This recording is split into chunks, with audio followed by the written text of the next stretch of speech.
Mas, korupsi itu bagus kalau benar dimanfaatkan untuk ekonomi. Demikian awal dialog melalui telepon dengan sahabat saya yang sudah senior namun sangat hobi belajar. Saat ini dia sedang mengambil doktor ekonomi di Missouri University. Bulan lalu saya dikirimi olehnya buku karya terbaru Stephanie Kelton yang berjudul Deficit Myth yang baru saya baca separuh. Walau baru separuh, sepanjang membaca kepala saya berkesimpulan bahwa kalau ini dibaca banyak anak muda, maka bubrah ilmu ekonomi yang diajarkan kampus-kampus ternama. Komentar saya, ini adalah buku berbahaya. Mudah-mudahan anak milenial dan Gen Z tidak mau dan jangan baca buku ini. Kalau baca nanti mereka menggulingkan tetua-tetua pejabat saat ini.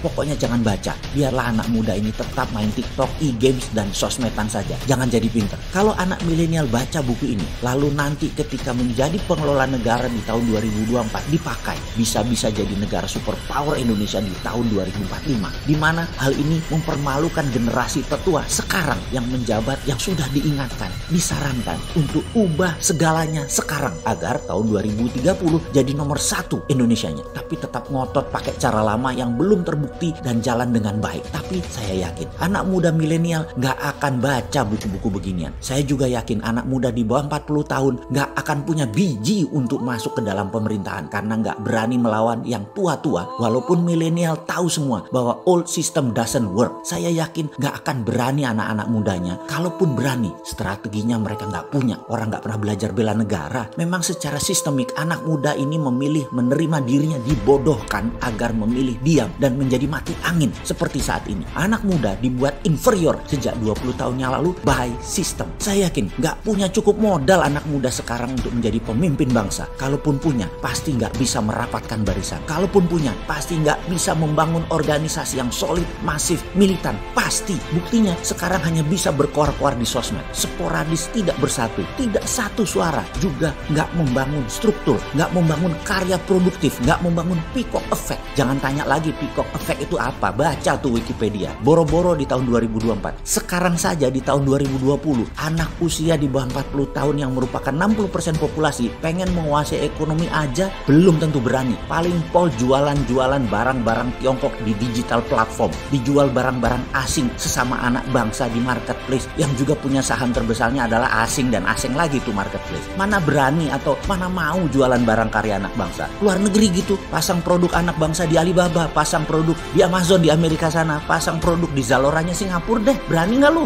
Saya mengkritik keras begini karena saya walaupun cemen dan deso, saya punya Santara yang coba angkat UKM dengan kekuatan urun dana. Saya punya Dinaran untuk menyaingi GoPay dan pembayaran-pembayaran asing nanti yang namanya Facebook Pay atau IGP dan sejenisnya atau Alipay. Kita mau lawan. Walaupun masih merayap, tapi nggak ngomong doang kayak buzzer di negeri seberang. Juga video kali ini bukan buat buzzer, tapi buat kalian sahabat muda. Saya tantang nyali kalian untuk menjadikan Nusantara di tahun 2024 menjadi negara besar dengan tenaga kalian, pikiran kalian, hati kalian. Kalau kalian memang punya nyali untuk NKRI menjadi berdaulat, lakukan sekarang. Atau kalian masih ingin lagi kekuasaan ini dikasih kepada tetua-tetua seperti saya yang kemungkinan besar hanya memperkaya diri sendiri dan kelompok saya. Muak harusnya kalian dengan orang tua-tua macam kami yang memang dididik agar taklid, takut dengan Tiongkok dan Amerika dan membuat kalian tak bernyali. Sungguh, kalau kalian ingin perubahan harus konstitusional. Bangun diri Anda dalam 2 tahun ke depan hingga tahun 2020. Selama itu,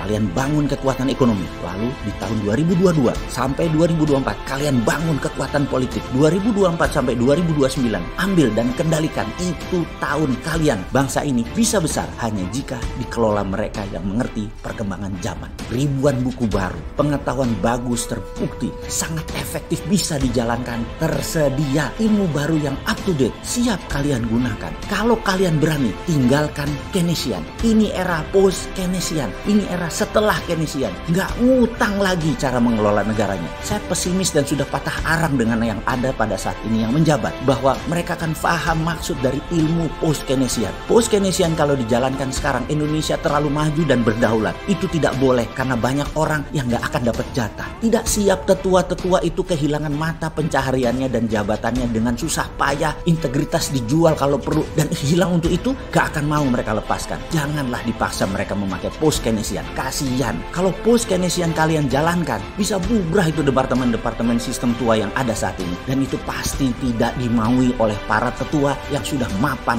di sana. Jadi biarlah mereka tetua-tetua itu menikmati for one last chance. Kita kasih kesempatan mereka membuktikan walaupun 1 tahun kemarin masih pontang-panting, tapi kita kasih kesempatan buat mereka.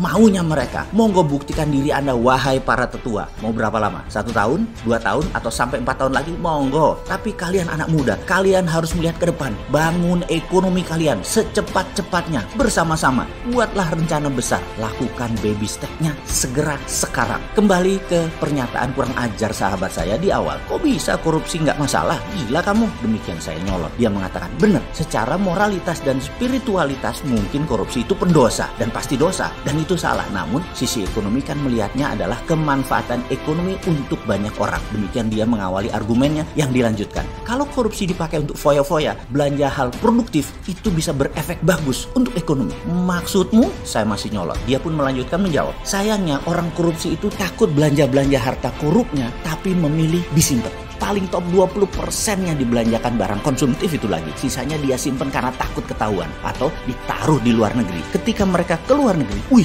tinggal di rumah milik mereka, belanja barang mewah, kendaraan, dan lain sebagainya, top aja. Lalu balik ke tanah air, disederhanakan gayanya. Diperlihatkan penampilan naif dan lugu. Padahal udah ada sendiri yang jawab. Jadi kalau mereka para koruptor itu 100% memanfaatkan dananya di dalam negeri, apalagi untuk investasi sektor produktif, itu dana 11.000 triliunnya, gila ekonomi Indonesia majunya kayak apa. Itulah saya katakan kalau korupsi itu bagus kalau dimanfaatkan secara benar untuk ekonomi dalam negeri. Yang parah korupsi marak, duitnya hanya 10% dimanfaatkan dalam negeri dan sisanya disimpan atau dibawa ke luar negeri. Ambiar ekonomi negaranya. Sudah sektor swasta kering, proyek kering, duit dibawa ke luar negeri atau disimpan sama koruptor. Bagaimana bisa negaranya maju? Sungguh ini hanya sanepo, ini hanya sindiran